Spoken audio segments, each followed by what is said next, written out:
একটা নতুন ট্রিক বলতে পারেন নিয়ে এসেছে। কি? মানুষ চেনার, মানে কোন আপনজন আপনাকে ভালোবাসে বা আপনার সত্যিই যত্ন করে, সত্যিই মন থেকে সে আপনাকে ভালোবাসে। কেমন করে বুঝতে পারবেন?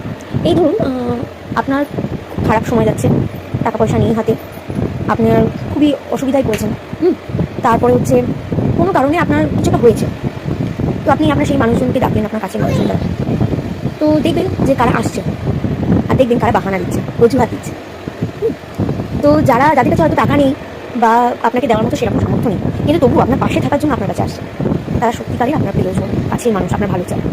আরও একটা ব্যাপার, ধরুন আপনার কোনো কাছের মানুষের সাথে আপনার খুব অশান্তি হয়েছে, খুব ঝামেলা হয়েছে, অনেক কিছু হয়ে গেছে, হঠাৎ করে তার মধ্যেই আপনার কোনো কিছু হলো বা অ্যাক্সিডেন্ট হলো, তখন দেখবেন যে সে সেই জিনিসগুলোকে ইগনোর করে, মানে তার ইগোটাকে ইগনোর করে আপনার কাছে আসছে, নাকি সে তার নিজের ইগোর জন্য আপনি মরে গেলেও আপনার কাছে আসবে, এর মধ্যে ধারণা হয়ে গেছে। তাহলে ভাববেন যে সে আপনার সত্যিই কাছে মানুষ নয়। কারণ আমাদের কাছের মানুষ, আমি